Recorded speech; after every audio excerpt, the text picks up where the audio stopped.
ഫുട്പാത്തിൽ സ്ഥാപിച്ച police aid post കാൽനട യാത്രക്കാരെ വലക്കുന്നു. കോഴിക്കോട് കുന്നമംഗലം ബസ് സ്റ്റാൻഡിലാണ് ഫുട്പാത്ത് കയ്യേറിയുള്ള എയ്ഡ് പോസ്റ്റ് നിർമ്മാണം. ചട്ടവിരുദ്ധ നിർമ്മാണം പൊളിച്ചുമാറ്റണമെന്നാവശ്യപ്പെട്ട് പൊതുമരാമത്ത് വകുപ്പ് നോട്ടീസ് നൽകിയെങ്കിലും യാതൊരു നടപടിയും ഉണ്ടായിട്ടില്ലെന്നും നാട്ടുകാർ ആക്ഷേപിക്കുന്നു.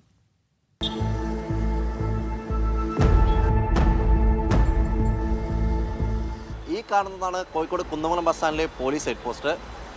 കാൽനട യാത്രക്കാർക്ക് തടസ്സം സൃഷ്ടിക്കുന്ന തരത്തിൽ ഫുട്പാത്തിലാണ് ഇത് സ്ഥാപിച്ചിരിക്കുന്നത്. നിലവിൽ റോഡിലേക്ക് ഇറങ്ങിയും ബസ് സ്റ്റാൻഡിലേക്ക് കയറിയും സഞ്ചരിക്കേണ്ട സ്ഥിതിയിലാണ് കാൽനട യാത്രക്കാർ. പോലീസ് എയ്ഡ് പോസ്റ്റ് കൂടാതെ KSRTC എയ്ഡ് പോസ്റ്റും റോട്ടറി ക്ലബ് സ്ഥാപിച്ച മറ്റൊരു നിർമ്മാണവും ഫുട്പാത്തിൽ തന്നെയാണുള്ളത്. ഇത് കാൽനട യാത്രക്കാർക്ക് വലിയ ബുദ്ധിമുട്ടാണ് ഉണ്ടാക്കുന്നത്. എയ്ഡ് പോസ്റ്റുകൾ നീക്കണമെന്ന് PWD നോട്ടീസ് നൽകിയെങ്കിലും യാതൊരു നടപടിയും പഞ്ചായത്ത് അധികൃതർ സ്വീകരിച്ചില്ല. ഇത് പൊളിച്ചു മാറ്റണമെന്ന് പറഞ്ഞ് PWD ഇവർക്കെല്ലാവർക്കും കത്ത് നൽകിയതാണ്. 2 or 3 കത്ത് നൽകിയിട്ടുണ്ട്. ഞാൻ അതേപോലെ തന്നെ സർക്കാർ സംവിധാനങ്ങൾ തന്നെ നിയമം തെറ്റിക്കരുത്, അതിക്രമിച്ചും കാര്യങ്ങൾ ചെയ്യരുത് എന്നുള്ള ഒരു മെസ്സേജ് ജനങ്ങൾക്ക് ഉണ്ടാകാൻ പാടില്ല. യാത്രക്കാർക്ക് സഹായകരമാകുന്ന തരത്തിൽ എയ്ഡ് പോസ്റ്റുകൾ മാറ്റി സ്ഥാപിക്കണമെന്ന ആവശ്യമാണ് നാട്ടുകാർ ഉയർത്തുന്നത്. മുസ്താഖ് വള്ളിക്കുന്നിനൊപ്പം സലാം മുഹമ്മദ്, മീഡിയ 1, കോഴിക്കോട്.